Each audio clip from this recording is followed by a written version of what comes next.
নমস্কার, জানিয়ে দিচ্ছি এখনকার বিশেষ বিশেষ সংবাদগুলি।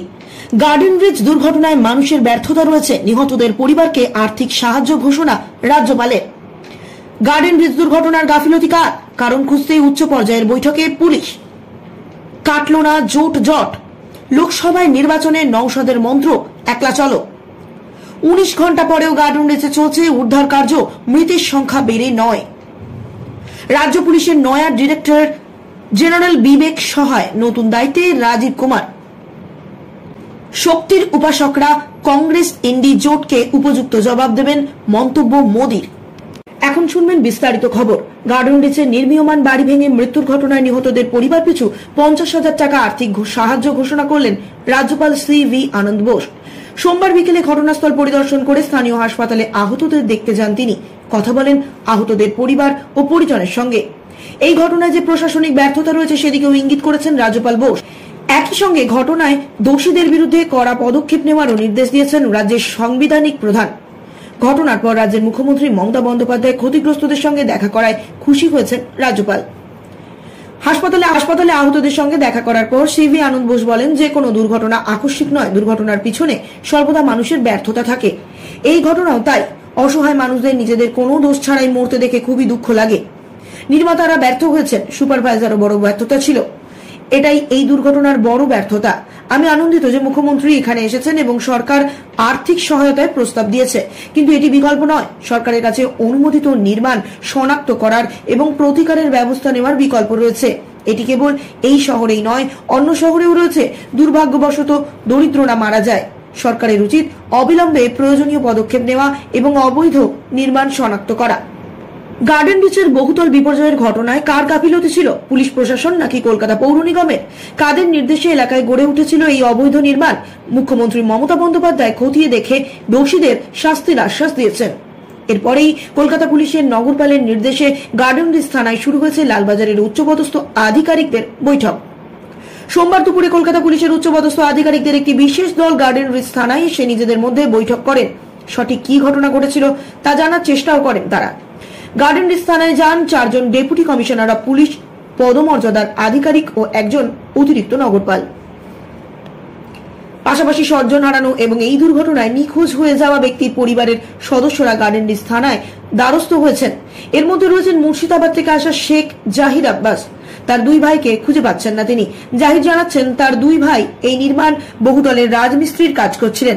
শেখ আব্দুল্লাহ হুগলির খানাকুলের বাসিন্দা এবং শেখ নাসিম মুর্শিদাবাদের বাসিন্দা। তাদের দুজনকে এই দুর্ঘটনার পর থেকে আর খুঁজে পাওয়া যাচ্ছে না বলে অভিযোগ ওই ব্যক্তির। বিকাশ রঞ্জন ভট্টাচার্যকে ময়দানে নামিয়েও শেষ রক্ষা হলো না। বামেদের সঙ্গে হচ্ছে না ISF এর জোট।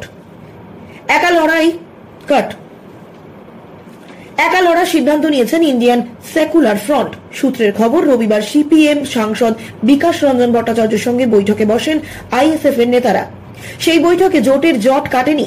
CPM ISF কে 2টি আসন ছাড়ার প্রস্তাব দেওয়া হয়। জানায় নওশাদ সিদ্দিকী প্রার্থী হলে ডায়মন্ড হারবার আসনে ISF কে বাম এবং কংগ্রেস সমর্থন করবে।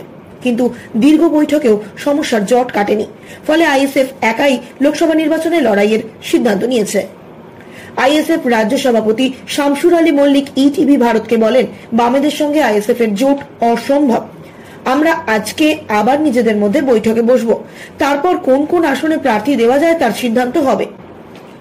ডায়মন্ড হারবার লোকসভা আসনে নওশাদ সিদ্দিকীকে প্রার্থী করা হবে কিনা সেই বিষয়েও সিদ্ধান্ত গৃহীত হবে। সূত্রের খবর, যাদবপুর, শ্রীরামপুর ও বসিরহাট লোকসভা আসন নিয়ে সমস্যার সূত্রপাত। এর মধ্যে বিকাশ রঞ্জন ভট্টাচার্যকে যাদবপুর লোকসভা আসনে প্রার্থী করা হলে ISF এর কোনো আপত্তি থাকবে বলে জানানো হয়েছে। কিন্তু দেখা যাচ্ছে যাদবপুর লোকসভা আসনে CPIM সৃজন ভট্টাচার্য ও শ্রীরামপুর আসনে দীপশিতা ধরকে প্রার্থী করেছে CPIM। এরপরও গতকালের বৈঠকে শ্রীরামপুর আসনের দাবি করে ISF, কিন্তু CPM নিজেদের প্রার্থী প্রত্যাহার করতে নারাজ। একই প্রশ্নের উত্তরে CPM রাজ্য সম্পাদক মোহাম্মদ সেলিম বলেন, ভেবে করিও কাজ, না ভেবে করিও না। CPM এইভাবেই কাজ করেছে, ফলে প্রার্থী প্রত্যাহারের বিষয়টি আসছে কেন? অন্যদিকে বামেদের উপর চাপ বাড়াতেই প্রথম তালিকা প্রকাশের আধ ঘন্টা আগে 4 আসনের লড়ার কথা জানায় আইএসএফ। বারাসত, বসিরহাট, মথুরাপুর, যাদবপুর। মধ্যরাত পেরিয়ে দুপুর থেকে বিকেল গার্ডেন রিচ দুর্ঘটনায় ধ্বংসস্তূপ সরিয়ে এখনো চলছে উদ্ধার কার্য। গার্ডেন রিচে নির্মীয়মান বহুতল ভেঙে পড়ায় ঘটনার শেষ খবর পাওয়া পর্যন্ত মৃত্যু হয়েছে 9 জনের।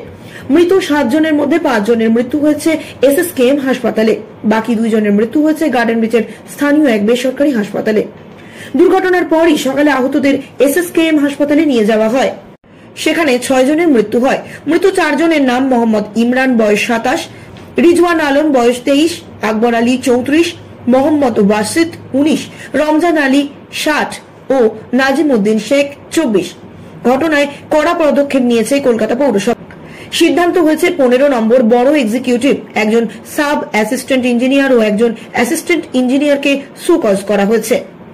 গার্ডেন রিচের স্থানীয় বেসরকারি হাসপাতালে মৃত্যু হয় সাহা বেগম বয়স 44, হাসিনা খাতুনের বয়স 55। অন্যদিকে 5 বিভাগের 9 জন চিকিৎসক গার্ডেন রিচের ওই বেসরকারি স্থানীয় হাসপাতালে জরুরি ভিত্তিতে পাঠানো হয়েছে। Emergency, neuro, orthopaedic, medicine, general medicine বিভাগের চিকিৎসকেরাও দায়িত্বে রয়েছেন। বিপর্যস্থলে পৌঁছে মেয়র ফিরহাদ হাকিম বলেন, রাত 12টা, 12:30 থেকে আমি, দমকল মন্ত্রী সুজিত বসু ঘটনাস্থলে উপস্থিত রয়েছি। উদ্ধার কাজ চলছে। যারা নিচে চাপা পড়ে রয়েছে তাদের 2-1 জনের সঙ্গে কথা হয়েছে, তাদের অক্সিজেন ও খাবার দেওয়া হয়েছে। তিনি আরো বলেন, মুখ্যমন্ত্রীর সঙ্গে আমার কথা হয়েছে, মৃতদের পরিবারকে 5 লক্ষ টাকা করে আর্থিক সাহায্য করা হবে। যারা আহত হয়েছেন তাদের 1 লক্ষ টাকা করে দেওয়া হবে। রাজীব কুমারের অপসারণের নির্দেশিকা আসার কয়েক ঘন্টার মধ্যেই চূড়ান্ত হয়ে গেল রাজ্য পুলিশের নয়া ডিরেক্টর জেনারেলের নাম। রাজ্য পুলিশের নতুন ডিজি হলেন বিবেক সহায়। রাজীব কুমারকে অপসারণের পর রাজ্যের কাছে নয়া ডিজি হিসেবে কয়েকজনের নাম চেয়ে পাঠানো হয় কমিশনের তরফে। রাজ্যের তরফে বিবেক সহায়ের সঙ্গে সঞ্জয় মুখোপাধ্যায় ও রণবীর কুমারের নাম প্রস্তাব করা হয় বলে সূত্রের খবর। শেষমেশ ডিজি হিসেবে বেছে নেওয়া হলো বিবেক সহায়কে। সব মিলিয়ে রাজীব কুমারের পরবর্তী রাজ্য পুলিশের শীর্ষ পদে এলেন বিবেক সহায়। রাজীব কুমারকে দেওয়া হলো তথ্য প্রযুক্তি এবং ইলেকট্রনিক্স দপ্তরের অতিরিক্ত মুখ্য সচিবের দায়িত্ব।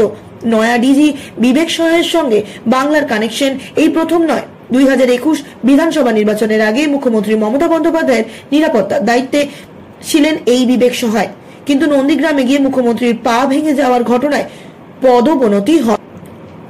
রাজীব কুমারের অপসারণের পর এদিন বিকেল 5টার মধ্যে পরবর্তী রাজ্য পুলিশের ডিজি হিসেবে রাজ্যের কাছে নাম চেয়ে পাঠায়। সেই মতন বিবেক সহায় সহ 3 জনের নাম পাঠানো হয়েছিল। এর মধ্যে থেকে বিবেক সহায়কে বেছে নিতে কমিশন বিশেষ কাল বিলম্ব করেননি। লোকসভা নির্বাচনের ঠিক আগে সোমবার দুপুরে রাজ্য পুলিশের ডিজি রাজীব কুমারের অপসারণের নির্দেশিকা জারি হয় নির্বাচন কমিশনের তরফে।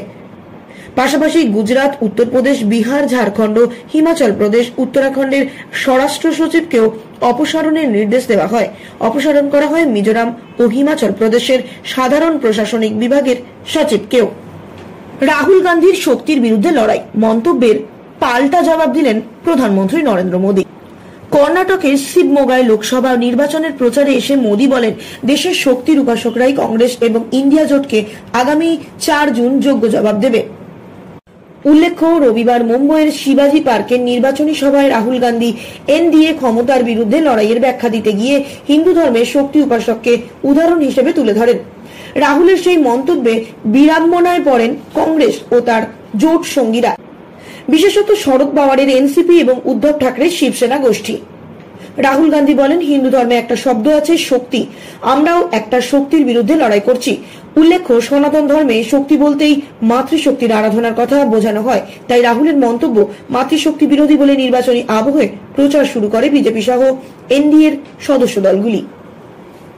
আর আজ এই নিয়ে নরেন্দ্র মোদী বলেন, গতকাল শিবাজি পার্ক থেকে শক্তিকে ধ্বংস করার একটা ঘোষণা করা হয়েছে। ভেবে দেখুন সেটা বালা সাহেব ঠাকরের আত্মাকে কতটা আঘাত করেছে। নারী শক্তির এই আশীর্বাদ আমার সবচেয়ে বড় রক্ষা কবচ।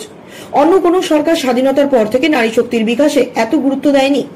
তিনিও অভিযোগ করেছেন, শক্তির উপর আঘাতের অর্থ দেশের সকল মা ও বোনেদের উপর আঘাত।